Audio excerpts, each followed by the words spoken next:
Welcome back, everybody. As you can see, it's just me and Nick today.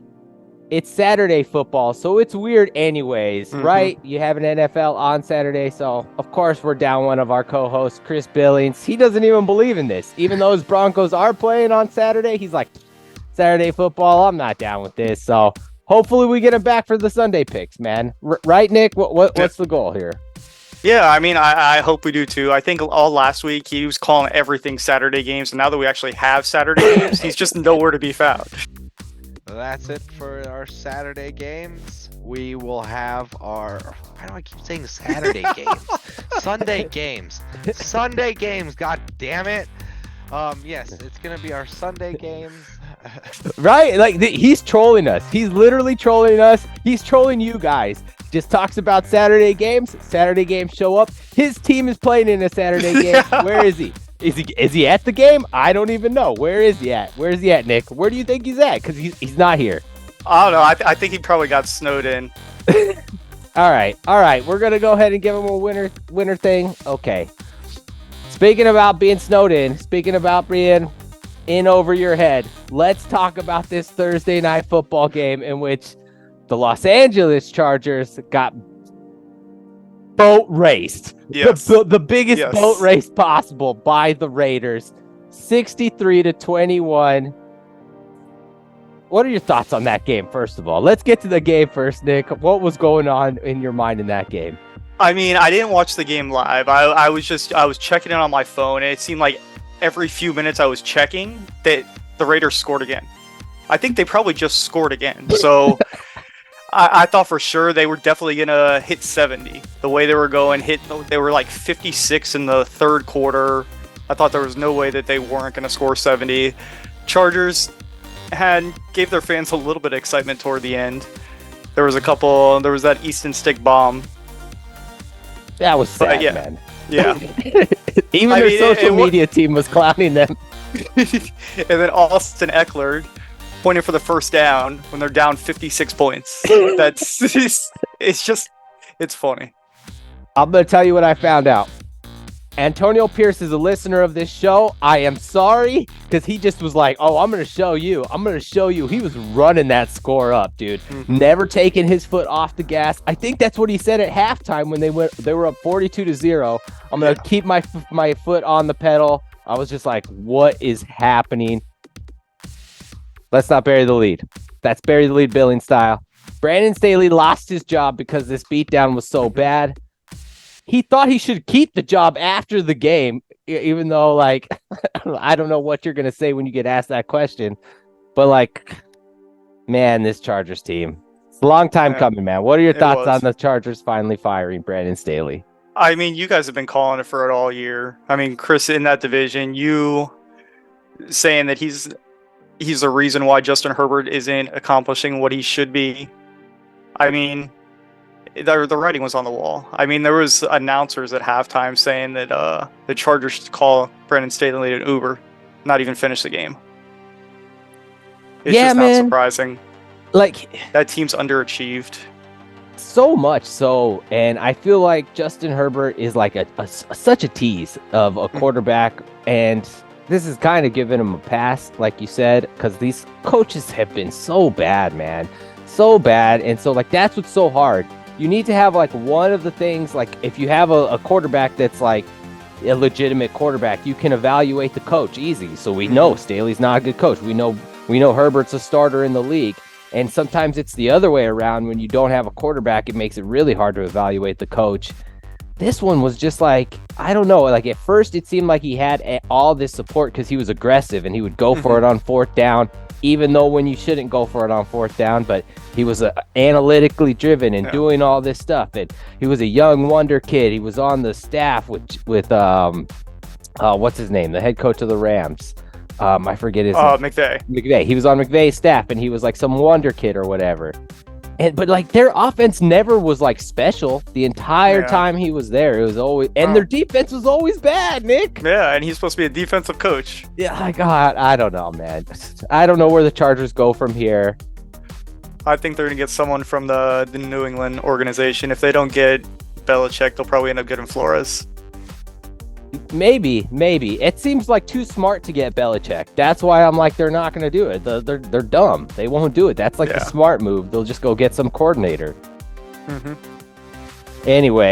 Anyways, like, well, I mean, Nick's always down to this shit on the Chargers. I'm sure Billings is down to do it too. Like, that's just a comedy of errors organization. Yeah. Everything that they do there, like, come on, man. Like, they're jinxed. Straight up jinxed. Mm-hmm. Jinxed. I'm sorry, Justin Herbert. I'm sorry, Chargers fans. You screwed, man. You did screwed. Yep. Even if you get Belichick, I'm still like, I don't know. I got reservations, Nick. So do I, because there could still be the argument that it was all Tom. So dude, is it because he wasn't good as the Browns coach? Like, he hasn't been good since. Paint that picture that even if Belichick is there and he has Justin Herbert, like Sean Payton is still a good coach in that division with the Broncos, and they still have the Chiefs and Andy Reid, and like it looks like obviously something's going on with Antonio Pierce and the Raiders. Like, he's obviously connecting with those players in some type of way, because backup scoring 2 touchdowns left and right yesterday. I don't know what was happening there. All right. Long-winded recapping Brandon Staley. That was like Brandon Staley's coaching career. Way too long. Way too long, guys. Let's go ahead and get to these Saturday games. That's what you're here for, unless you're Billings. But the rest of you guys, you're here for the Saturday games. Let's start talking about them. They're weird. Just like the games that the fact that NFL is on a Saturday is weird. We got some weird ones here. We've got the Cincinnati Bengals and Jake Browning hosting the Minnesota Vikings, and Nick Mullins had to look it up before the game. Bengals favor 3.5 points. Why are you picking the Bengals, Nick? I mean, over the last 8 weeks, the Vikings defense has kept them in games. I think they've allowed the fewest points per drive and the fewest yards allowed per game at like 15 a game. But that's showing last week, even though they did end up getting they did get the win 3-0 against the Raiders last week, right? Yes. 3-0. That's like what we talked about a couple weeks ago with that Chargers 6-0 win over the Patriots. It's just not good. Meanwhile, the Bengals, they're 4-0 against NFC teams this year, and they've won 8 straight overall.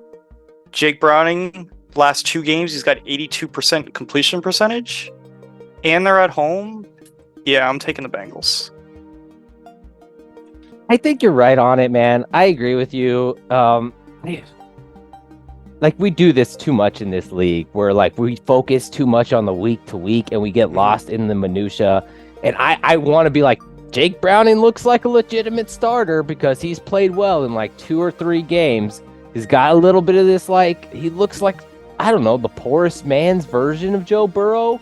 He like stands back there and he's still operating that offense in a similar fashion. And Jamar Chase is still making those plays, and T. Higgins. And I almost am like, they all came together as a team because everyone wrote them off after the Burrow injury, and they surprised us with that Jags upset win on Monday night.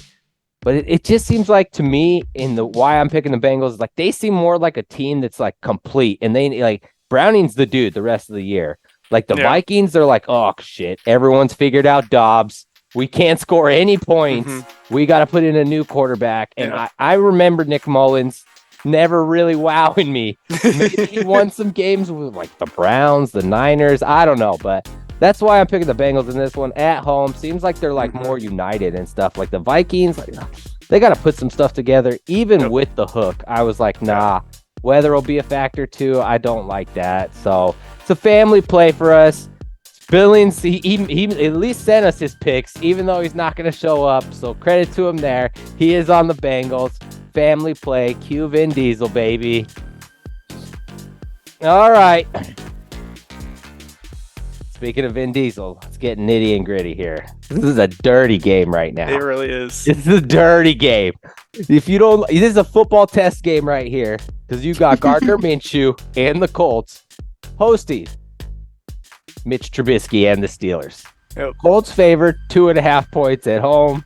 Another battle of backup quarterbacks. Saturday football, man. Saturday football gets weird. I'm going to go ahead and start with myself on this one. This one, I just throw this one out the door. Don't even apply logic. Give me the Steelers. Tomlin's an underdog. That was a tough loss against the Patriots on that Thursday night. It was really close, and it was a battle of bad teams, just like this one. Not bad teams, but not good teams, mid. Battle of mid teams, just like this game is going to be a battle of mid teams. And I feel like Mike Tomlin is definitely going to make Gardner Minshew throw some turnovers, throw some picks, force him into some bad plays. I like the Steelers in this one, winning some weird way on a defensive touchdown or some late field goal, some crap that doesn't make sense. Give me the Steelers and those 2.5 points. Where are you at in this one, Nick? I mean, I'm right there with you because this is you're talking about this. It's a battle of these backups, but this game has a lot of playoff implications in it. Like, if the Colts win. Their odds improved to like 64%. If they lose, it's down to 22%. Steelers, on the other hand, they win 48%. They lose down to 10%. But yeah, I am going to go with the Steelers because Mike Tomlin, since he's been the coach since 2007, he lost his first game against Peyton Manning in 2008. He's won the last 8 straight since then, and he's never lost at Lucas Oil Stadium. So I think, like you, I'm just going to take the Steelers in this. Smart play, right? Yeah, you'd think. And so I know it's a smart play because Billings is picking the Colts. So that's why I know that it's a smart play to go ahead and take the Steelers. He's on his lonely island picking the Colts. I want to go ahead and circle back to this because this crap is blowing my mind. One of these teams is making the playoffs, Nick. Which one of these teams is going to be in the playoffs? Like, shit. You were right. I guess whoever wins this game might get the 7 seed. I think you're right. This is like a playoff game. Whoever wins this game is making the playoffs. Jesus, the Steelers are making the playoffs. My God. This is going to start a playoff game, everyone. All right. Main course on Saturday is Broncos and Lions. Let's get this bad backup quarterback games out of the way here. We got Broncos-Lions. Billings Broncos. Maybe he's going to be at that game. I don't know. Maybe that's where he is. Maybe that's why he's abandoned us. But Lions, 4-point favorites at home. Who do you like and why here, Nick? I'm going to take the Broncos on this because the games that Jared Goff's played against a good defense, and they've been able to get after him with at least 4 sacks and an interception. Those have been the Lions' 2 lowest scoring games of the year. And I think with what the Broncos do on defense, that's very feasible. Another reason why is the Lions haven't covered a spread since October 30th. So I look for that trend to continue. What about you? Man, the Lions are an unserious team to me. Like, every single time, they're like the Cowboys used to be. Like, every single time you have faith in them that they're going to win a big game or they're going to do something, they shit the bed. They have problems in the secondary. The pass rush is inconsistent. And I know that the Broncos' run defense has been the concern, and that's what, like, Billings is telling me earlier in this week. He's like, the run game, man, the Lions are going to run it on us. They have a good offensive line. And they do, but I have faith in that Broncos defense, and I think they're going to keep it close. I know they're going to force some turnovers on Jared Goff, like you were saying. And, man, like, I haven't seen where I'm buying back in again. Yeah. I saw, like, Thanksgiving, shit the bed against the Packers. Justin Fields and the Bears, go just smoke them. And I'm just like, you are an unserious team right now. Like, make me believe, Dan Campbell. You need to have that. You need to have the Man Campbell speech where you're crying again or something. Get this team to believe in you. Maybe this is the game. Maybe this is the game right here, because this is like you said, like, somehow Steelers-Colts are in the playoff mix. If the Broncos lose this game, they're kind of take a step back, and tiebreakers and all kinds of chaos comes into effect. But if they win this game, they can they're in the division race with Kansas. Yeah, they're only a game behind. Yeah. Yeah. So exactly. So this game does have huge playoff implications as well. I wanted to think that the Packers had a chance of catching the Lions until the Tommy DeVito action happened to them. So I don't think anyone's catching the Lions in that NFC North. So I think this game is actually way bigger for the Broncos than it is the Lions. Yeah. Fight me telling and shitting all over the Lions. Maybe they'll be like Antonio Pierce and take a listen and answer back to me. But I think the Broncos are going to cover that 4 points. And I think they're probably going to win, man. I agree with you. I think if they don't win, they lose by a field goal. Yeah, exactly. Like that's what the Broncos have done all season. All of their games are close. The Texans game that they didn't cover, they were in range to score a touchdown. Like they were right there at the end. So they're gonna keep it close, man. I don't know why Billings is on his lonely island backing the Lions for some reason. Maybe he's still scared. He's still jaded, but yeah, man, I'm not buying it, man. I'm not buying it. I think in honor of Chris being gone and him picking against the Broncos, we should have a bonus bet. What do you think? Oh, okay. I'm like, do you see that? I'm picking up what Nick's dropping right there. Hit Boss Billings is gone, guys. The betting boys are back. Let's get some bets going on. Speaking of it, we got some bonuses for you guys. Yes. A bonus bet. You hear that? The betting boys are back. Betting Budz. Let's go. All right.